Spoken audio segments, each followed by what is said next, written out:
Okay, so pre-context behind this one here is this is just a recap of the psychedelic video, and I'm gonna make this one short because I don't, it's just a recap of how I feel like, because I had stopped, as you can see in this the last sentence. I'm just like, yeah, I can't even write anymore. I want to be in the forever world.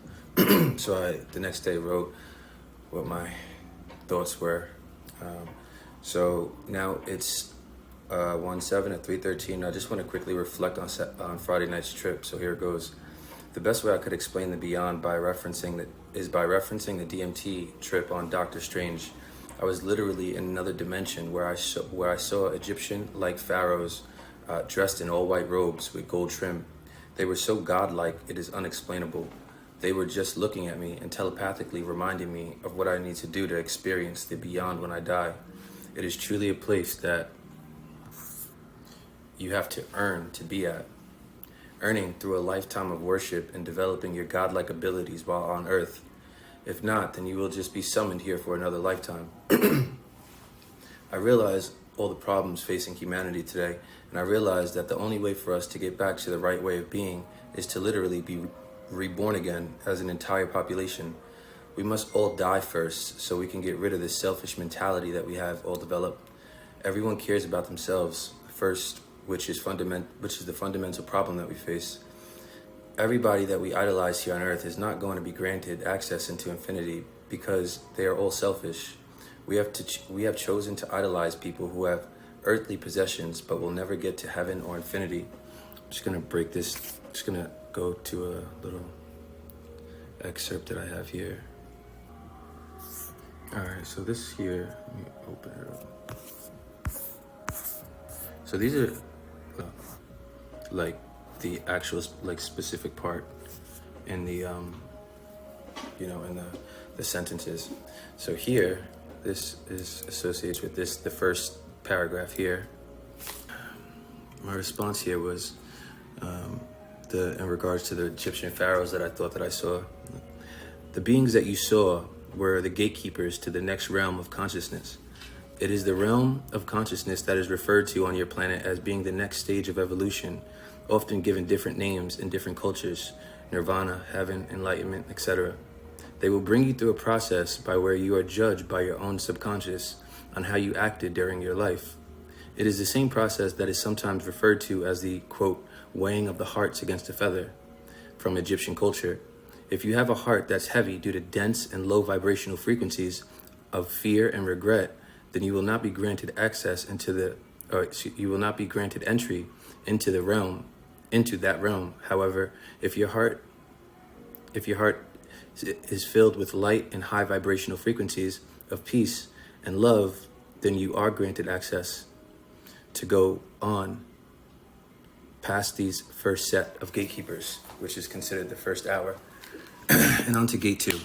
So that's real esoteric and crazy, and I'm not going to go all into it, but this is what this is what Spirit said. So now in regards to the next part, the next little excerpt here, should make that a color, right?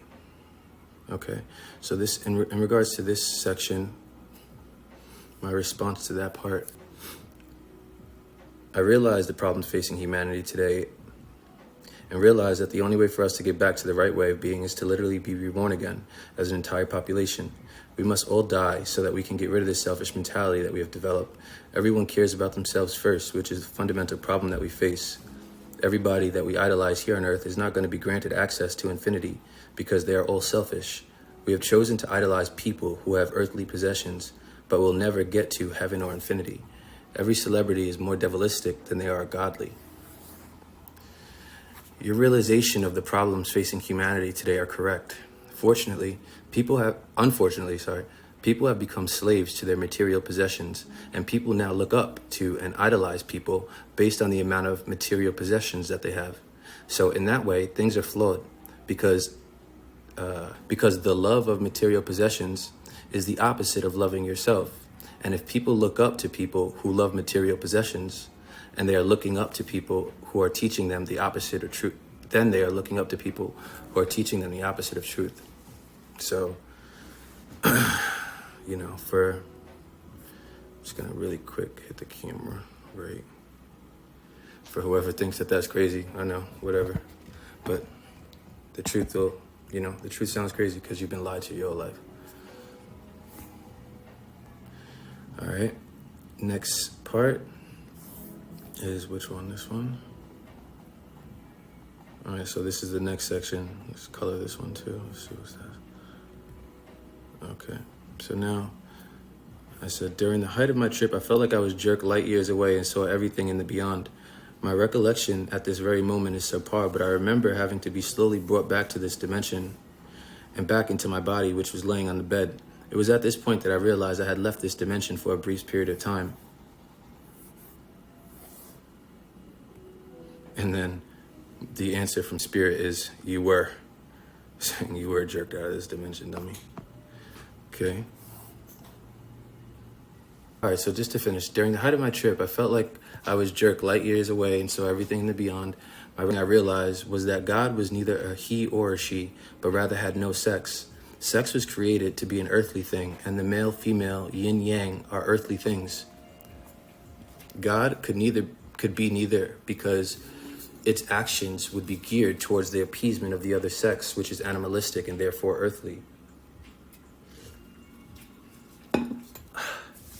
Because we were the only species on this planet given free will, we are expected to elevate past our animalistic desires, genitalia, and choose to become higher beings. But because we have free will, we don't have to, and therefore 98% of people don't. This is why people are destined for infinite lives here until they hone in on their inner godlike abilities. Free will is a blessing and a curse. So, just like in regards to that one specifically, I remember just what I was writing about it. It was like,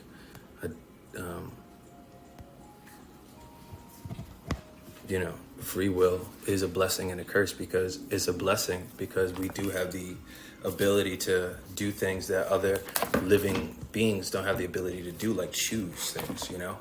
We could choose. We're not governed by law, by where, like, you know, if you want to choose to be a vegetarian and not eat meat, you could choose to do that because you're a human being. Like if you're a lion or an animal, you don't choose. So just the concept of free will is what makes us like unique on this planet. Now, since you can do whatever you want, that means you could do whatever you want. And that freedom sometimes for people is not good because they're not disciplined enough to be able to do the right thing. Or do the thing that's best for them, excuse me. There's nothing right or wrong, but do what's best for them. And I think it even relates to like entrepreneurship and what people, you know, why entrepreneurs probably are the higher paid people in society, because, you know, it takes a lot to govern yourself. So this is why that what I wrote is free will is a blessing and a curse. It's a blessing because we're not animals, but it's also a curse because it's like, it gives you too much freedom. You know, it's a paradox. Like, it's nice to give a kid some freedom and not be on their ass until they start fucking everything up. You know?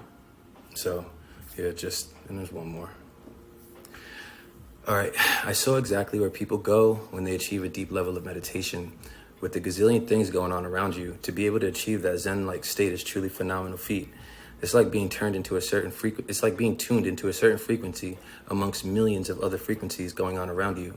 I remember seeing a person sitting Indian style with a yellow beam of light shooting straight through him from head to butt, and the beam went high into the sky and deep into the ground and went through this person's body. It seemed beautiful.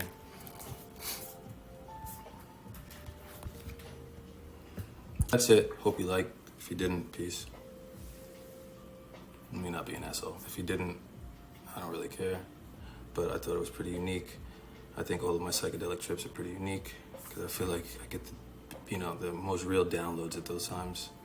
But peace.